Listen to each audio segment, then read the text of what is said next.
approaching our business. Please stay away from the area and leave immediately. Your actions is fast, unfriendly, and dangerous. This is Chinese Navy. You are approaching our military alert zone. Leave immediately in order to avoid misjudgment.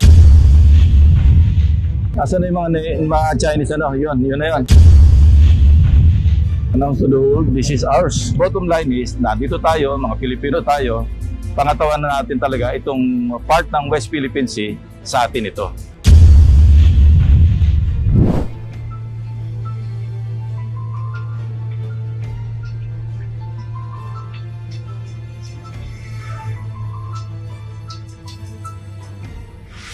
Approaching our business. Please stay away from the area and leave immediately. Your actions is fast, unfriendly, and dangerous. This is Chinese Navy. You are approaching our military alert zone. Leave immediately in order to avoid misjudgment. In any eventuality, I was prepared for whatever.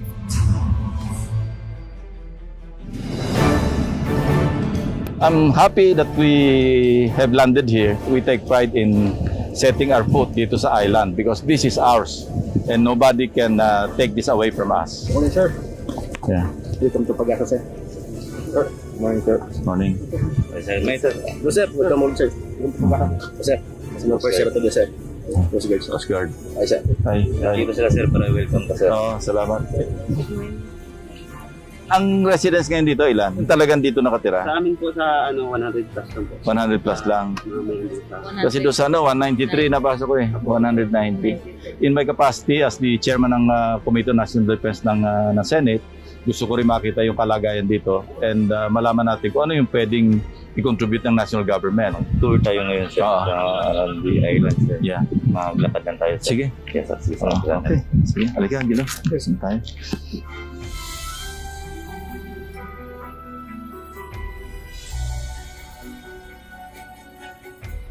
Napakagandang araw, sir. Ikaw talaga yung kauna-unahang senator talaga. Napupunta dito sa amin sa Pag-asa. Palakpakan po natin si Senator Lacson. Natutuwa ako dahil sa tinagal-tagal ko na dito, sir. Ngayon lang ako naka-encounter ng senator. Best day talaga to para sa amin.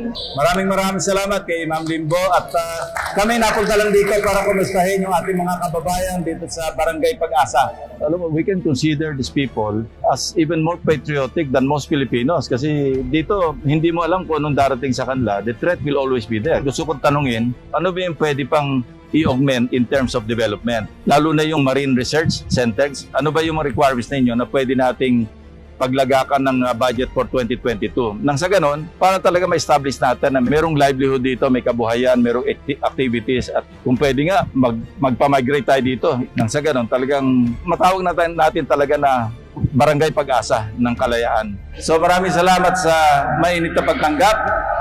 Sabi nga ni Ma'am Limbo, kakaunti man ang tao rito, nagkakaisa at saka talagang matatag. So lahat dito, electrified ng lahat. Yes sir, 24 hours sir. Oo.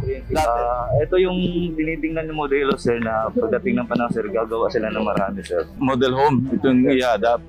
So talagang ang livelihood dito, puro fishing lang. At saka mga poultry. Yeah. Yes sir. So self-sufficient. Yes sir. Kasi sa layo ng panggagalingan ng ibang paano yung mga grocery items? May mga bird sir, pumupunta. Okay. Sabay dun sir. Yung nagre-ration sa kanila, sinasabay na. Yes sir. Pero wala namang wala kayo na-feel na threat or Wala anything? sir, wala kami naman sir. Pero nag-attempt minsan? Nag-attempt yun sila sir, yes sir. Nag-attempt sila sir. Pero pag once natawagan yun sir, may minsan sumasagot sila sir, may minsan Oo, hindi. Kusa na lang lumalabas. Umaalis sila sir. Yeah, kasi alam naman natin yung military strategy ng China, no? They keep enveloping. So, kailangan maging proactive tayo. How? Makipag-alliance tayo doon sa mga militarily strong countries. Ito yung future na maging ano sir, aside sa runway sir, magtatayo sila ng ano dito. Parang hangar. Yes sir. Lalagyan ng hangar. Asan na yung mga Chinese ano? Yun na yun. Saka yung mga para fishing boat. Sa atin to. Ito atin to, dumating kagabi. We're always pro-Philippines. We're always after our own national interest. Pero yun, nag-encourage din sa mga ASEAN neighbors, ano, yung ASEAN countries, na magkaisa. Dapat wala, permanente, mayroong 3 flag dito para announce to the world, this is ours. Bottom line is, nandito tayo, mga Pilipino tayo, pangatawan na natin talaga itong part ng West Philippine Sea, sa atin ito. In regard to the situation in Pag-asa Island. I was there last Saturday and I found out that there's only one elementary school, 2 multi-grade teachers catering to 34 students coming from 54 households because there are only 193 living souls in the island. My concern, Mr. President, if there's only one elementary school and there are only 2 teachers, what will happen to the children after finishing grade 6 actually? Because the nearest place to study high school is Puerto Princesa, which will take several days. It's either we put up a high school building or integrate na lang natin. But we should also hire at least 1 teacher, multi-grade din, na tumulong magturo from kindergarten to high school man lang. In the meantime that there's no facility for high school education, probably yung integration. Okay, then using the same facility, but Yes. at least we should add 1 teacher Yes, for the in high the school area. level, Your Honor. For high school level. Agree, Even Your Honor. elementary to high school. Another concern is yung special hardship allowance. I wonder how much the 2 teachers in Pag-asa are receiving in terms of special hardship allowance. The basis of the hardship allowance to get that extra based geographically on the location of the schools. What's the other criteria to mention? Temporary learning spaces, level of poverty, and access to basic amenities. Maraming kulang doon. Alam mo, we can consider these people as even more patriotic than most Filipinos kasi dito, hindi mo alam kung anong darating sa kanila. The threat will always be there. Gusto kong tanungin, ano ba yung pwede pang i-augment in terms of development? Lalo na yung marine research centers. Ano ba yung mga requirements ninyo na pwede nating paglagakan ng budget for 2022. Nang sa ganon, para talaga ma-establish natin na merong livelihood dito, may kabuhayan, merong activities at kung pwede nga, magpa-migrate tayo dito. Nang sa ganon, talagang matawag natin talaga na Barangay Pag-asa ng Kalayaan. So maraming salamat sa mainit na pagtanggap. Sabi nga ni Ma'am Limbo, kakaunti man ang tao rito, nagkakaisa at saka talagang matatag. So lahat dito, electrified ng lahat. Yes sir, 24 hours sir. Oo. Ito yung tinitingnan ng modelo sir na pagdating ng panahon sir, gagawa sila ng marami sir. Model home, ito yung i-adapt. So talagang ang livelihood dito, puro fishing lang. At saka mga poultry. Yeah. Yes sir. So self-sufficient. Yes sir. Kasi sa layo ng panggagalingan ng ibang paano yung mga grocery items? May mga birds sir, pumupunta. Okay. Sasabay dun sir. Yung nagre-ration sa kanila, sinasabay na. Yes sir. Pero wala namang wala kayo na-feel na threat or Wala anything? sir, wala kami naman sir. Pero nag-attempt minsan. Nag-attempt yun sila sir, yes sir. Nag-attempt sila sir. Pero pag once na tawagan yun sir, may minsan sumasagot sila sir. May Oo, hindi. Kusa na lang lumalabas. Umaalis sila sir. Yeah, kasi alam naman natin yung military strategy ng China, they keep enveloping. So, kailangan maging proactive tayo. How? Makipag-alliance tayo doon sa mga militarily strong countries. Approaching our beach business. Please stay away from the area and leave immediately. Your action is unfriendly and dangerous. This is Chinese Navy. You are approaching our military alert zone. Leave immediately in order to avoid misjudgment. Asan na yung mga Chinese yun na yun. Announce to the world, this is ours. Bottom line is, nandito tayo, mga Pilipino tayo, pangatawan na natin talaga itong part ng West Philippine Sea, sa atin ito.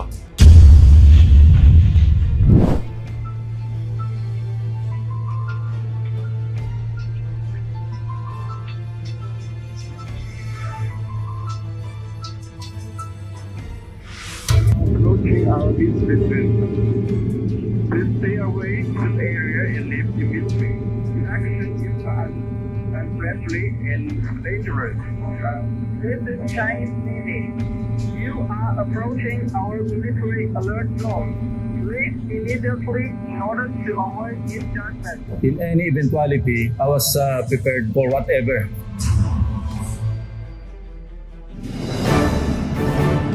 I'm happy that we have landed here. We take pride in setting our foot dito sa island because this is ours and nobody can take this away from us. Morning, sir. Yeah. Welcome to Pag-asa, sir. Sir. Morning, sir. Morning. May sir. Joseph, welcome ulit, sir. Welcome to Pag-asa. Joseph, sino first year to sir? Coast Guard, sir. Coast Guard. Ay, sir. Hi. Dito sila sir para welcome ka sir. Oo, salamat. Ang residence ngayon dito, ilan? Talagang dito nakatira? Sa amin po sa 100 plus lang po. 100 plus lang. Mga may hindi sa... Kasi doon sa 193 napasok ko eh, 190. In my capacity as the chairman ng Committee on National Defense ng Senate, gusto ko rin makita yung kalagayan dito and malaman natin kung ano yung pwedeng i-contribute ng national government. Tour tayo ngayon sir Ah. sa the island sir. Yeah. Maglakad lang tayo sir. Sige. Yes, at sige. Okay. Sige, halika, Gino. Saan tayo?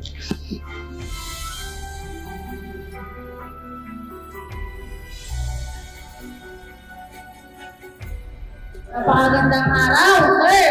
Ikaw talaga yung kauna-unahang senator talaga. Mapupunta dito sa amin sa Pag-asa. Palakpakan po natin si Senator Lacson. Natutuwa ako dahil sa tinagal-tagal ko na dito, sir. Ngayon lang ako naka-encounter ng senator. Best day talaga to para sa amin. Maraming salamat kay Ma'am Limbo at kami napunta lang dito para kumustahin yung ating mga kababayan dito sa Barangay Pag-asa.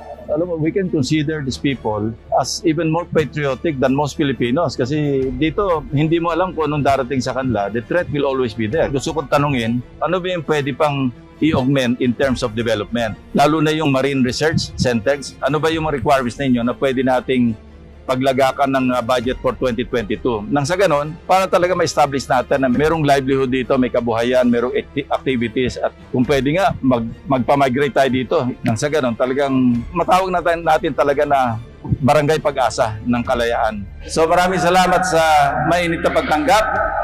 Sabi nga ni Ma'am Limbo, kakaunti man ng tao rito, nagkakaisa at saka talagang matatag. Grabe, So sir. lahat dito, electrified ng lahat. Yes sir, 24 hours na sir. Oo.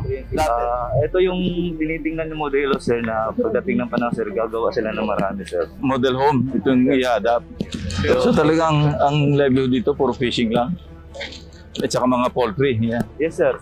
So self-sufficient. Yes sir. Kasi sa layo ng panggagalingan ng ibang paano yung mga grocery items? May mga birds sir pumupunta. Ah, okay. Sasabay dun sir. Yung nagre-ration sa kanila, sinasabay na. Yes sir. Pero wala namang wala kayo na-feel na threat or Wala anything? sir, wala kami naman sir. Pero nag-attempt. Minsan. Nag-attempt yun sila sir, yes sir. Nag-attempt sila sir. Pero pag once natawagan yun sir, may minsan sumasagot sila sir. Na Oo, hindi. Kusa na lang lumalabas. Umaalis sila sir. Yeah, kasi alam naman natin yung military strategy ng China, they keep enveloping. So, kailangan maging proactive tayo. How? Makipag-alliance tayo doon sa mga militarily strong countries. Ito yung future na maging sir, sa runway sir, magtatayo sila ng dito. Parang hangar. Yes sir. Lalagyan ng hangar. Asan na yung mga Chinese Yun na yun. Yan, yung mga fishing boat. Sa atin to. Ito atin sa dumating kagabi. We're always pro-Philippines. We're always after our own national interest. Pero yun, nag-encourage din sa mga ASEAN neighbors, yung ASEAN countries, na magkaisa.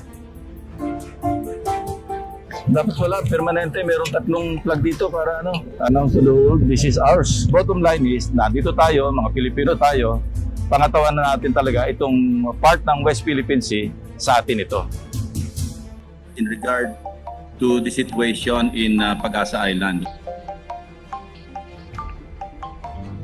I was there last Saturday and I found out that there's only one elementary school, 2 multi-grade teachers catering to 34 students. coming from 54 households because there are only 193 living souls in the islands. My concern, Mr. President, if there is only one elementary school and there are only 2 teachers, what will happen to the children after finishing grade 6 actually? Because the nearest place to study high school is Puerto Princesa, which will take several days. It's either we put up a high school building or integrate na lang natin. But we should also hire at least 1 teacher, multi-grade din, na tumulong magturo from kindergarten to high school man lang. In the meantime that there's no facility for high school education, probably yung integration, okay then, using the same facility, but at least we should add 1 teacher. Yes, for the high school level, Your Honor. Kahit Yes. for high school level. Agree, Even Your Honor. elementary to high school. Another concern is yung special hardship allowance. I wonder how much the 2 teachers in Pag-asa are receiving in terms of special hardship allowance. The basis of the hardship allowance to get that extra based geographically on the location of the schools. What's the other criteria to mention? Temporary learning spaces, level of poverty, and access to basic amenities. Maraming kulang doon. Alam mo, we can consider these people as even more patriotic than most Filipinos kasi dito, hindi mo alam kung anong darating sa kanila. The threat will always be there. Gusto kong tanungin, ano ba yung pwede pang i-augment in terms of development? Lalo na yung marine research centers. Ano ba yung mga requirements ninyo na pwede nating paglagakan ng budget for 2022. Nang sa ganon, para talaga ma-establish natin na merong livelihood dito, may kabuhayan, merong activities at kung pwede nga, magpa-migrate tayo dito. Nang sa ganon, talagang matawag natin talaga na Barangay Pag-asa ng Kalayaan. So maraming salamat sa mainit na pagtanggap. Sabi nga ni Ma'am Limbo, kakaunti man ng tao rito, nagkakaisa at saka talagang matatag. So lahat dito, electrified ng lahat. Yes sir, 24 hours sir. Oo.